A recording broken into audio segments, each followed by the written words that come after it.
welcome to Home #Life. I hope you all are doing great.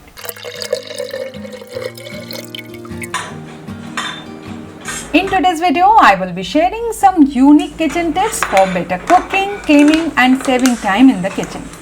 I believe you will find these tips practical and useful. So, let's get started.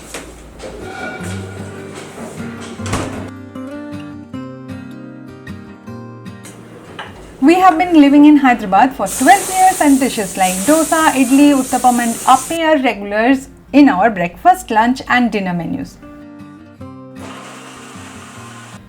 However, I always struggle to properly ferment the batter during monsoon and winter seasons due to the low temperatures.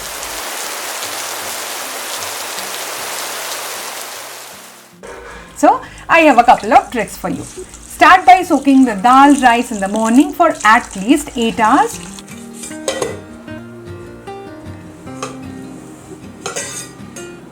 I am soaking foxtail millet, rice, dal, poha and methi seeds today. Then grind it until smooth. Add salt and mix it by hand. I have read that this helps to introduce beneficial microbes and air bubbles which aid in fermentation. Not sure if it's a real fact. Now here comes the trick. If you have an oven, preheat it for 2 to 3 minutes. Then put your batter inside and let it sit for good 8 to 10 hours. If you don't have an oven, boil some water in a microwave, then place the batter inside.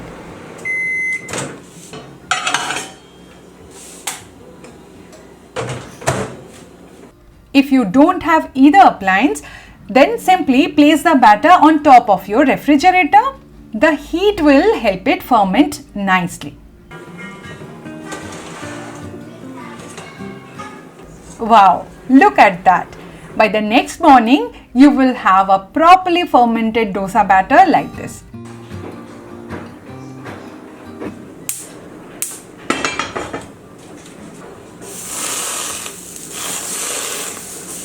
I am sure you will achieve perfectly fermented batter every time if you try these hacks.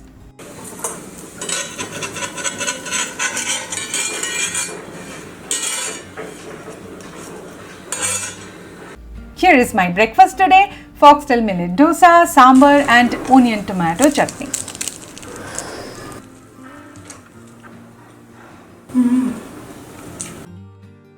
I often receive queries from many of you asking why I keep our mixer on a tray like this. There are two reasons. First, my small counter space is already filled with daily essentials, so I needed a cabinet space for the mixer. This drawer, along with the nearby electric outlet, was a perfect place to store it.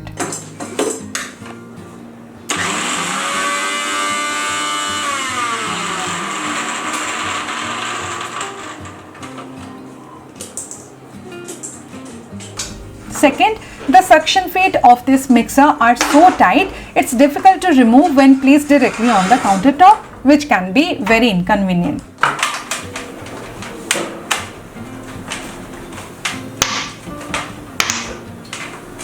So I keep the mixer on this tray with handles. This arrangement lets me easily pull the mixer from the drawer, place it on the countertop for use, and return it to the drawer when I'm done. These small but practical tricks greatly help me manage my kitchen work single-handedly. I like to work in a very systematic manner in my small, constantly running kitchen, and I save a lot of time by doing that. I'm going to share a tip that may not be groundbreaking but is incredibly useful if you love working systematically in your compact kitchen. We put washed dishes in drawers and cabinets daily, perhaps even twice a day for larger families. So how should you put the utensils back in their places?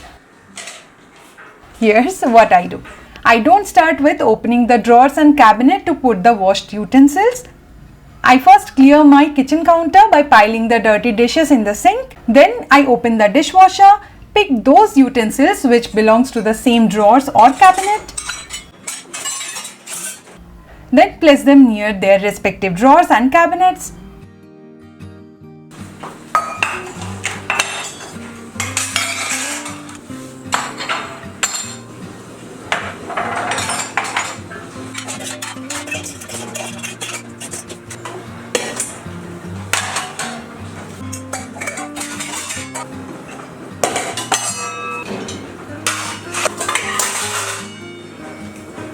Creating stacks until my dishwasher is empty.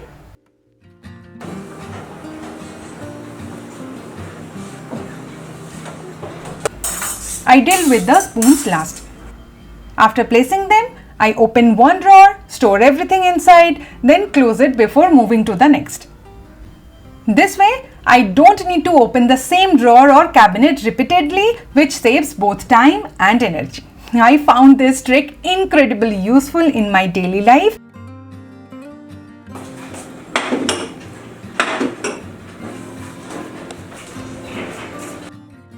A high quality stainless steel pan makes for a fantastic alternative to non-stick pans. I hope you have already watched the video where I show how to make your stainless steel pan behave like a non-stick one. If you have missed it, here is a quick recap. Heat the pan until water starts dancing on its surface. That's when your stainless steel pan is ready for cooking. However, when we pan fry vegetables for a prolonged time period, the pan's edges may start to burn. And post cooking, it may look somewhat like this.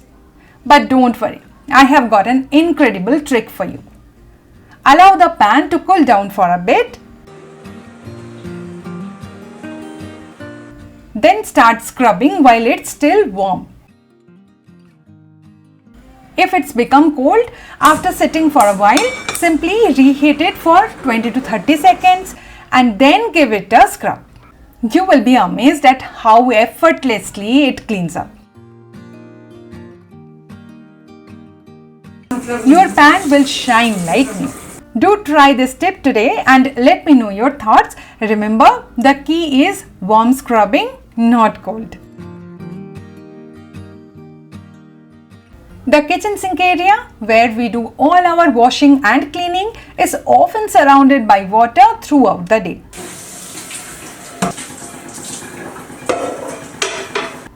I dislike seeing water everywhere and having to touch the wipe constantly, not to mention the requisite hand washing after that. So for an easy solution, keep a baby wiper handy.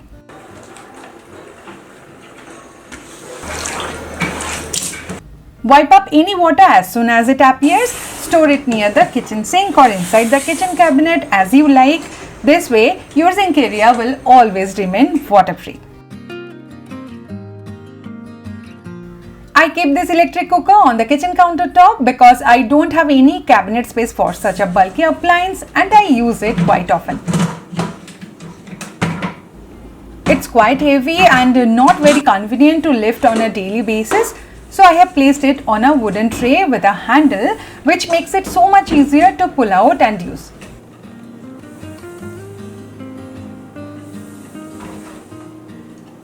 Recently, I added these small wheels as suggested by one of our sweet subscribers. Thank you so much. Now it's extremely convenient to pull out and use, and cleaning behind it's a breeze.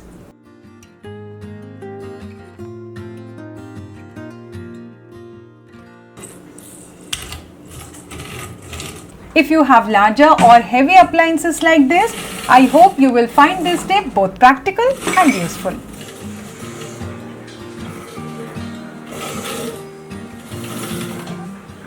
Storing everything inside kitchen cabinets can make your counter look clutter-free and reduce your cleaning time by half.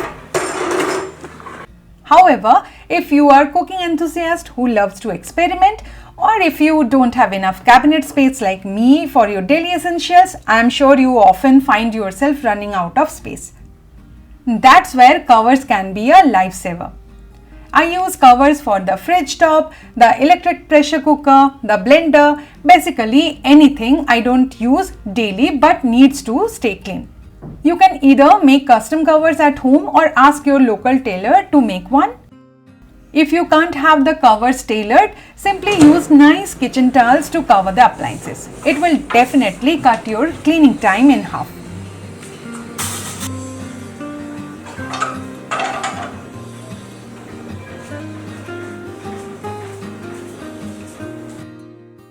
During the rainy season, I try to avoid buying leafy vegetables because cleaning them is a huge task. They often come with rotten parts, a lot of soil, mud, etc. And you have to clean and wash them before storing. Even after towel drying them, they take forever to dry. Moreover, in a small kitchen like mine, I cannot afford to lose counter space. In this case, a salad spinner comes in handy. Wash the leaves well with plenty of water, then put them in the spinner and give it a good spin.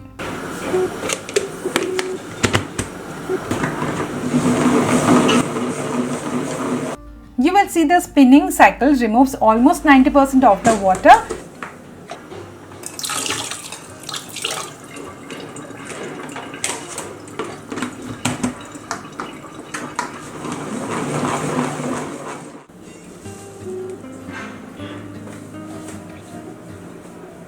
Now spread the leaves on a dry towel. They will be dry in about an hour, and this process will help keep them fresh for longer.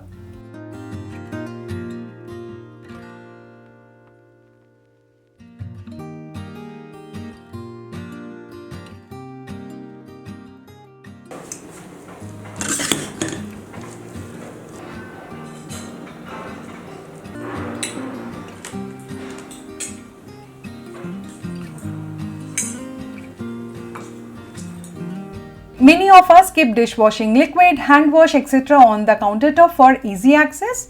To organize these items and make them look more appealing, I recommend using narrow rectangular platters.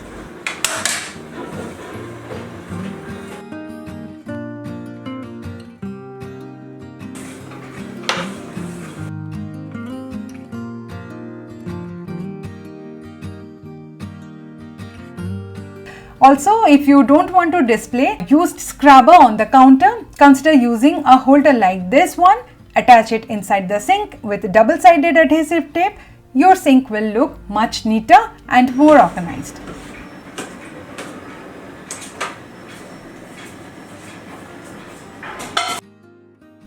Do you also struggle with cleaning the small gaps between your kitchen appliances?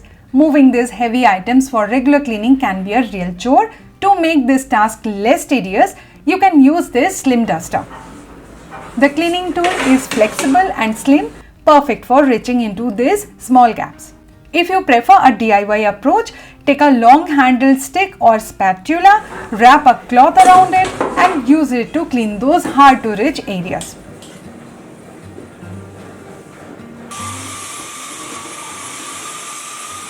Once you are done, just wash the cloth and hang it up to dry. It's easy and convenient.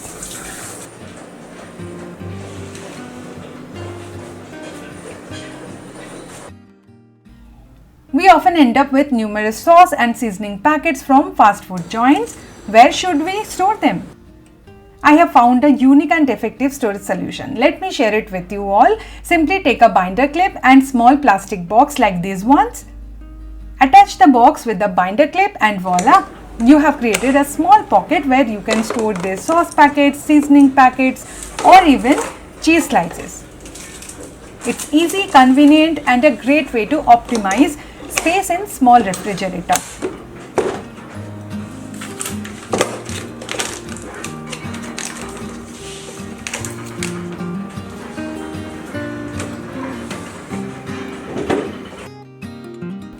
This stainless steel shaker can be used for dispensing various ingredients such as salt, powdered sugar or sprinkles during cooking and baking.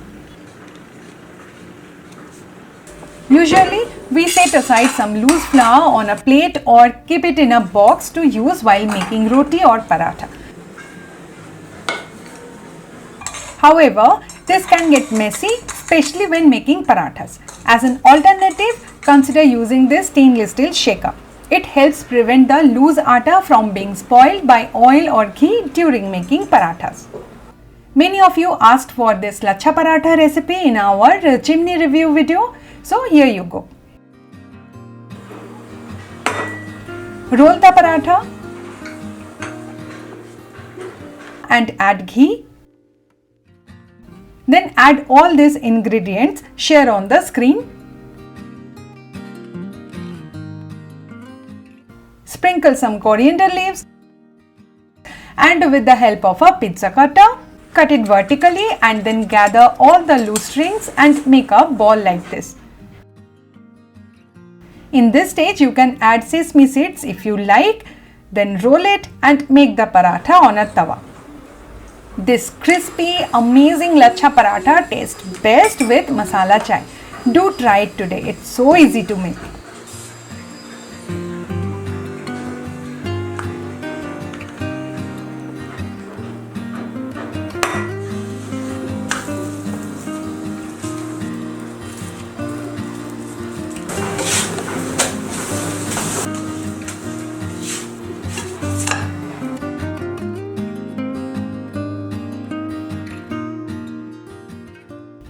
I hope you found these tips useful and practical. Thank you so much for being here with me today. I will see you in the next one. Till then, take care. Bye-bye.